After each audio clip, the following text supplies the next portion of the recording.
ओमकार सुनाई नहीं देना चाहिए और भगवा दिखाई नहीं देना चाहिए। ये सिर्फ कहने की बात नहीं है, हमारे निजाम का हुक्म है।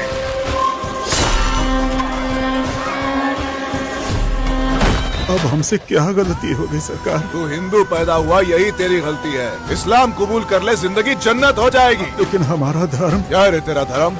क्या है तेरा धर्म? मंत्रों को छोड़ के कलमा पड़ेगा तो तेरी इज्जत बढ़ेगी इंशाअल्लाह।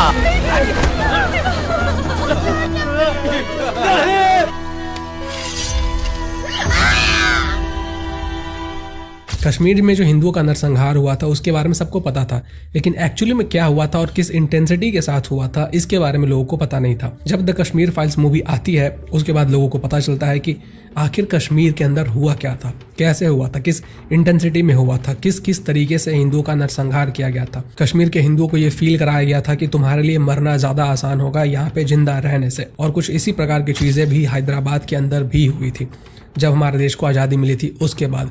लेकिन इसके बारे में बहुत कम लोगों को पता था और अब इसी के ऊपर एक फिल्म आई है रज़ाकर, और इसके बाद शायद लोगों को पता चले कि आखिर हैदराबाद के अंदर हिंदुओं के साथ क्या हुआ था, क्योंकि भाग्यनगर ए हैदराबाद के अंदर जो हिंदुओं के साथ हुआ था उसके बारे में लोगों को पता होना चाहिए। और आप लोग जानकर हैरानी होगी कि असदुद्दीन ओवैसी की जो पॉलिटिकल पार्टी है, जो कि अक्सर बयानबाजी करते हुए नजर आता है, हिंदुओं के खिलाफ बोलता है, उसकी जो पॉलिटिकल पार्टी है AIMIM, और रज़ाकर इसी AIMIM का एक हिस्सा हुआ करते थे और उसमें पे AIMIM का नाम हुआ करता था MIM। तो इस मूवी के ऊपर आज हम बात करेंगे और मैं आपको बताऊंगा कि आखिर हैदराबाद के अंदर जो रज़ाकर थे उन्होंने क्या किया था हिंदुओं के साथ, और हमारे देश के अंदर ही एक और देश बनाने की कोशिश की जा रही थी, और वो जो नया कंट्री बनने वाला था वो एक इस्लामिक कंट्री होता।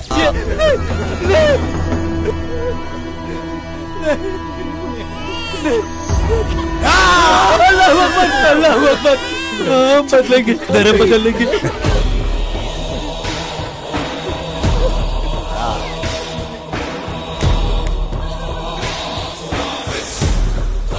पहनने का आदत डाल दो।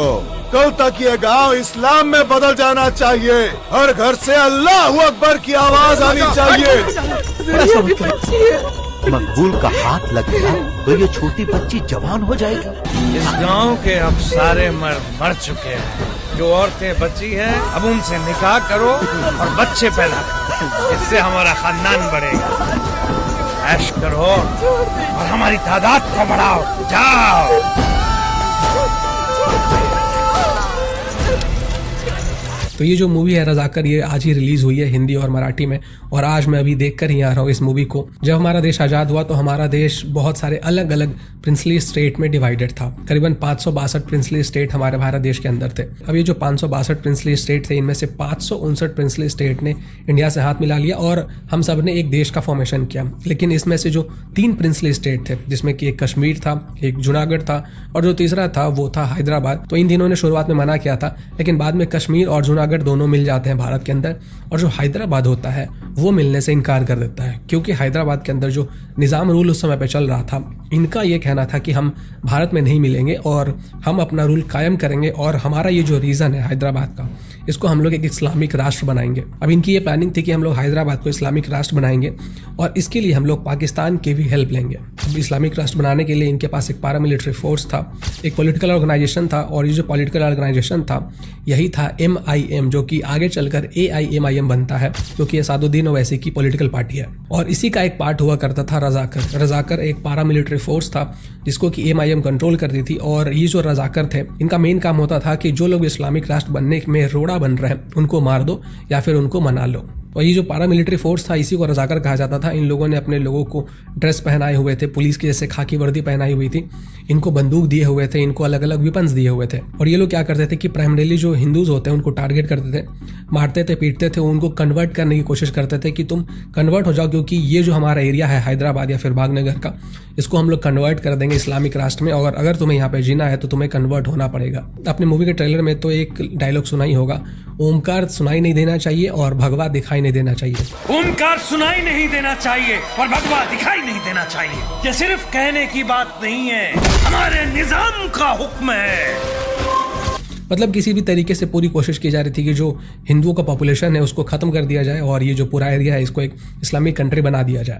अब क्योंकि एक एक करके हिंदुओं को मारा जा रहा था, उनको काटा जा रहा था, जो महिलाएं थे उनके साथ बलात्कार किया जा रहा था, मतलब जितने भी एट्रोसिटीज हो सकते थे वो सब कुछ किया जा रहा था ताकि जो लोग हैं उनके अंदर एक फियर हो, एक डर हो कि कोई भी इस इस्लामिक राष्ट्र के अगेंस्ट ना जा सके, इसके अगेंस्ट कुछ बोल ना सके और खुद को कन्वर्ट करे इस्लाम के अंदर। अब ये जो मारकाट बलात्कार वगैरह बहुत ज़्यादा बढ़ जाता है, कुछ ज़्यादा ही बढ़ जाता है, तब जो सरदार वल्लभ भाई पटेल होते हैं वो एक बहुत ही कड़ा स्टेप लेते हैं और एक ऑपरेशन शुरू करते हैं जिसमें कि वो हमारे आर्मी के जवान होते हैं, उनको पुलिस की वर्दी पहनाते हैं और फिर हैदराबाद को चारों तरफ से घेर लेते हैं ताकि किसी को ये ना लगे कि ये एक मिलिट्री एक्शन है, ये एक पुलिस एक्शन हो रहा है। अब हैदराबाद को चारों तरफ से घेरने के बाद मिलिट्री एक्शन शुरू होता है। अब ये जो रजाकर्स थे, इनकी जो पूरी सेना थी, ये उन्हीं लोगों को प्राइमरीली टारगेट करती थी जो गरीब होते थे या फिर जो कमजोर होते थे। जब इनका सामना इंडियन आर्मी से होता है तो ये लोग उनके सामने टिक ही नहीं पाते हैं और 4-5 दिनों के अंदर ही ये जो पूरा ऑपरेशन होता है ये खत्म हो जाता है। इस ऑपरेशन को नाम दिया गया था ऑपरेशन पोलो। और इसी ऑपरेशन के बाद जो हैदराबाद या फिर भाग्यनगर जिसका नाम हुआ करता था, तो ये हैदराबाद भी हमारे देश के अंदर जुड़ जाता है।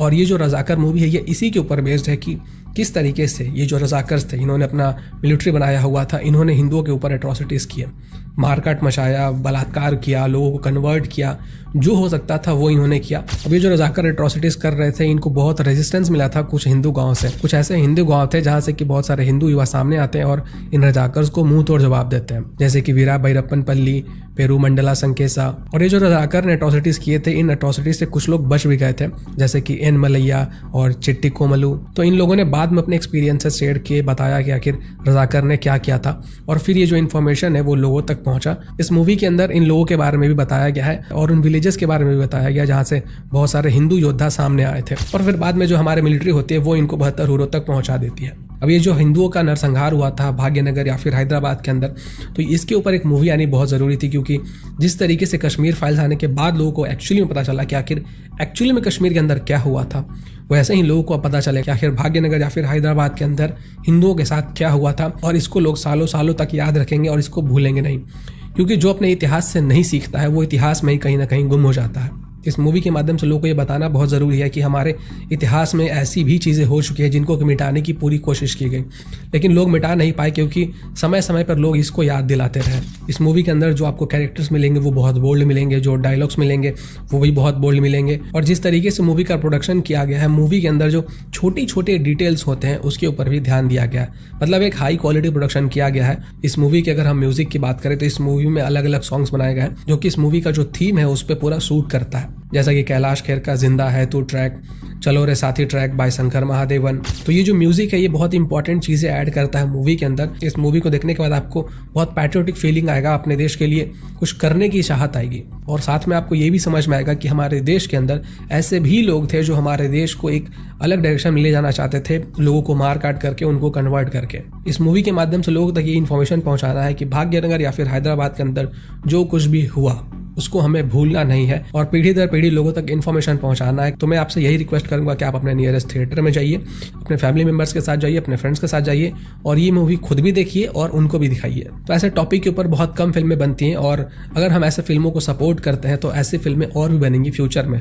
आपने तो देखा ही है कि बॉलीवुड का क्या हाल है, किस तरीके से प्रोपेगेंडा फैलाया जाता है मूवीज़ के जरिए, लेकिन ऐसी फिल्मों को अगर हम सपोर्ट करेंगे तो ऐसे फिल्में और बनेंगे। कश्मीर फाइल्स हो गई, द केरला स्टोरी हो गई, रजाकर हो गया, तो ऐसे फिल्में और बनेंगी और एक एक करते ये बढ़ती ही जाएंगी। तो ऐसे फिल्मों को सपोर्ट करके हम अपना योगदान दे सकते हैं सोसाइटी के लिए, हमारे जो सनातन धर्म है उसके लिए। नमस्कार।